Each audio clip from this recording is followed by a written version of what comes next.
Good morning, কেমন আছো সবাই? নমস্কার, আমি পিঙ্কি ত্রিপুরা থেকে বলছি। আমার আরও একটি নতুন ভিডিওতে সকলকে জানাই অনেক অনেক স্বাগত। সংসারে লক্ষ্মীশ্রী ধরে রাখতে দিনরাত যেভাবে আমি পরিশ্রম করে থাকি আর সোমবারের পূজা সেটাই শেয়ার করব।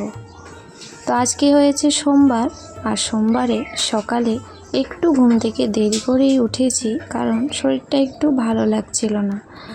তারপর সোমবার যেহেতু মা বাবা তো বাজারে চলে গেছে দোকান, তো স্নান করে মা রান্না করে মায়ের জন্য নিয়ে গেছে। তো আমি যেহেতু সোমবার নিরামিষ খাবো, তো ঘরদোর সমস্ত কিছু মুছে নেব, স্নান পূজা রান্না সমস্তটুকুই শেয়ার করব। তো মা কিন্তু সকালে ঘর ঝাড় দিয়ে দরজায় জল দিয়ে বাবা ধূপ দিয়েছিল, তারপর চলে গেছে চা নাস্তা করে। তো আমি যেহেতু সমস্ত কিছু স্নান ধান করার পরই খাবো, তো এই সমস্ত কাজগুলি আগে সেরে নেব।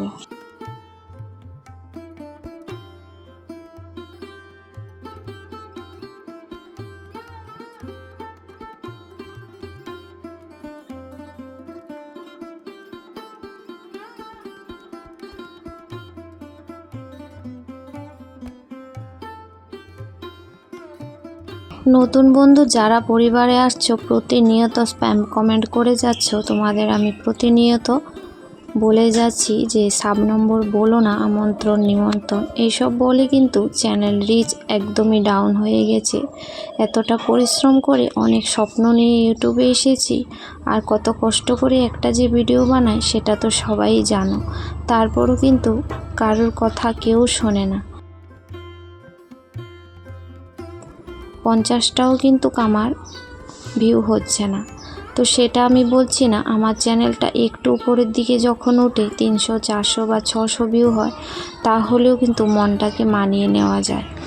আর 100টাও যখন ভিউ হয় না, মনটা কতটা খারাপ লাগে, আর ভিডিও করার একদমই কিন্তু উৎসাহ পাই না। তো যাই হোক, নতুনদের উদ্দেশ্যে এই কথাটা বলেছি। আর প্রতিদিন তো আমি যে ভিডিওর নিচে কমেন্ট করে যাব সেটাও হয় না। কমেন্ট করলেও তারপরেও কিন্তু এভাবে নম্বর লিখে পরিবারে আসছো। তো যাই হোক, আমি এখানে সমস্ত ঘরদোর মুছে নিয়েছি। তারপর কিন্তু মা এখানে ঘরটা লেপে দিয়ে গেছে রান্না করার পরে। তো মায়েরও শরীরটা বেশি ভালো না, তারপরেও কিন্তু সমস্ত কাজ মাই করেছে, আমি কিন্তু কিছুই করিনি বাইরের দিকটা। শুধু ঘরটা মুছে নিয়েছি, আর এই যে গ্যাস ওভেনটা ভালো করে ধুয়ে নিয়েছি। তো বাড়িতে ওইভাবেই আমি ধুয়েই সোমবার শুক্রবারে কিন্তু নিরামিষ রান্নাগুলো করে থাকি।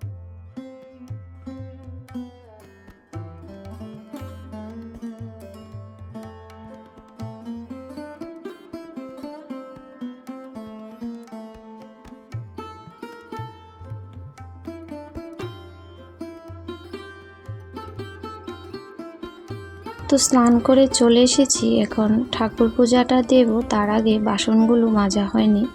তো স্নান করেই তো বাসনগুলো এখানে মাজছি। সন্ধ্যার সময় যেহেতু আমার ছোট্ট সোনা কিন্তু পূজা দিয়ে দেয়, ও আমি ধূপ দিয়ে দিই, ও পূজাটা দিয়ে দেয়।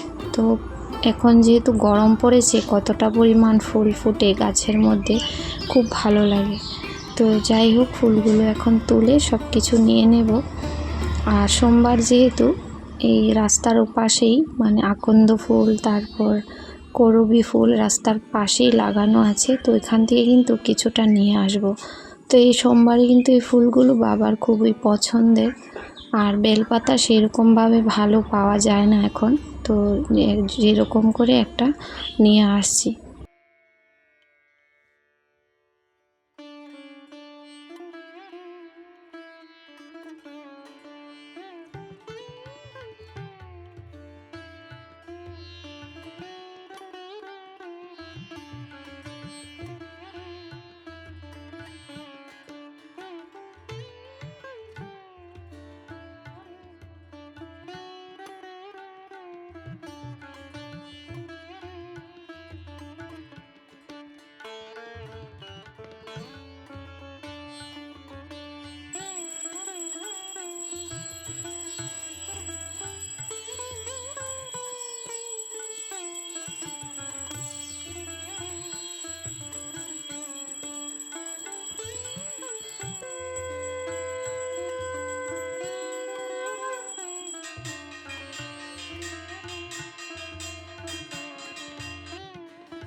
তো আজকে কিন্তু খুব লেট হয়ে গেছি, পূজা দিয়ে আস্তে আস্তে 9:30 বাজে এখন।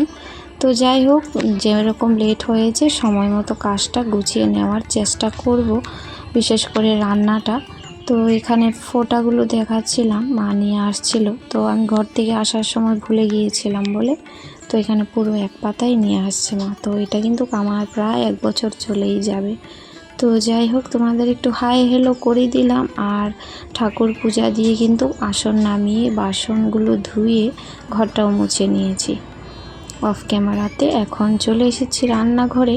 তো ভাবছি যে চাটাও বসাবো, তার আগে ভাতটা বসিয়ে দিই, কারণ বড় ছেলেকে কিন্তু আমি বিস্কিট আর চা দিয়েছি, ইন্ডাকশানে দুধের চা বানিয়ে। আমি তো খাইনি, এখন খাবো আর কি। তো আমার জন্য একটু লিকার চা করে নেব, আর ভাতটা ওইদিকে বসিয়ে দিলাম, কারণ ও তো কিছু সেরকম টিফিন খায়নি, ভাত খেতে চাইবে আমি তো জানি। তো রান্নাটাও কিন্তু ঝটপট করে নেব। তো চা বসিয়ে দেখতে পাচ্ছ, এখানে কিন্তু আলু ধুয়ে কুকারে রেডি করে দিয়েছি। চাটা নামিয়ে আলু সেদ্ধটা বসিয়ে দেব। আর এখনও জানি না কি রান্না করব, কিন্তু আলুর সবজি বানাবো এটাই জানি। তো যাই হোক, একটু লাল চা খেয়ে নিই, একটু মুড়ি দিয়ে খাবো। আর সাথে একটা নারকেল নিয়েছি। তো নারকেল কুড়া আর মুড়ি খেতে আমার ভীষণ পছন্দ, ভীষণ ভালো লাগে খেতে। তো একটু নারকেল কুড়িয়ে নেব।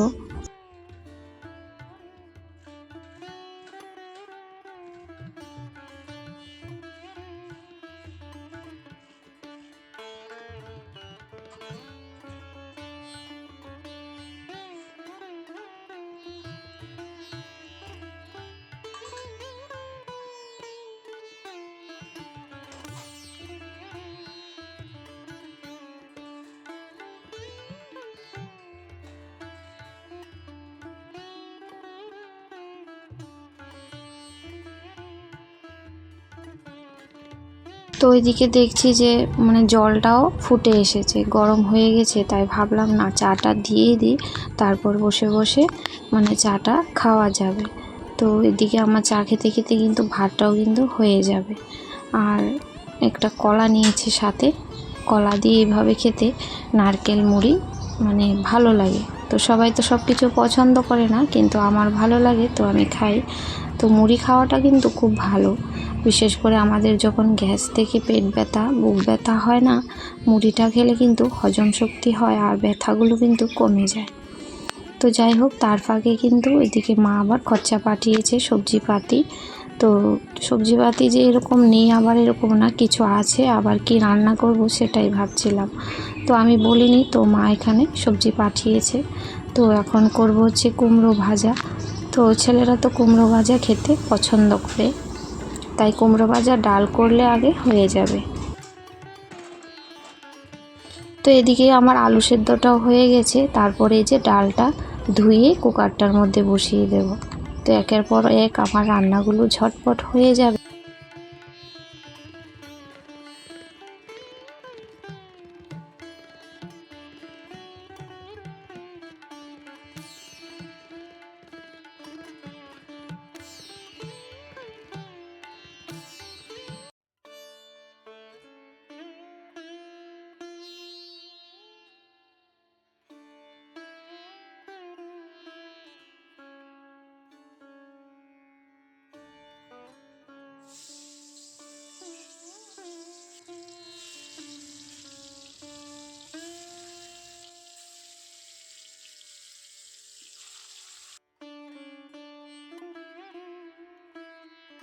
তো এখানে নিয়েছি কিছুটা বরবটি আর একটা টমেটো, এগুলো একটা কুকারে সিটি দিয়ে কিন্তু একটা ভর্তা বানাবো, নিরামিষ ভর্তা, খুব টেস্টি হয়। তো এভাবে আমি অনেকবারই ভিডিওতে শেয়ার করেছি। এই বরবটি টমেটো দিয়ে ভর্তাটা সেদ্ধ করে পেস্ট করে নেব, তারপর কিন্তু রান্না করব। তার আগে এই যে আমার কুমড়ো ভাজা হয়ে গেছে, আর এখানে আলুটাও ভাজা করে নিয়েছি, আলুর তরকারি করব।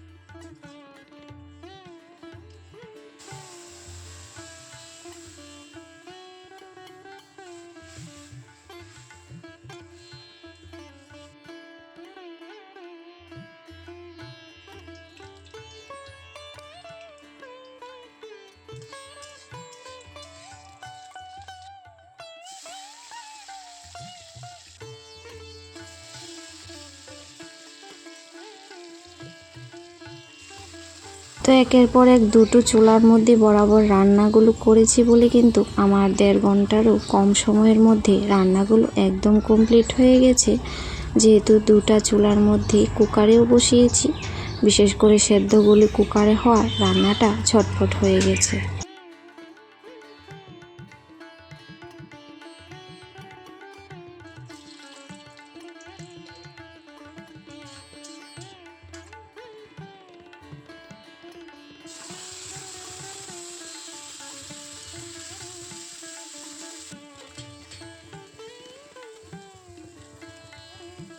যাই হোক, পর্দার আড়াল থেকে আমাকে যারা সাপোর্ট করছো আর প্রতিনিয়ত কমেন্ট করে যাচ্ছ, সবার জন্যই অন্তর থেকে অনেক অনেক ভালোবাসা।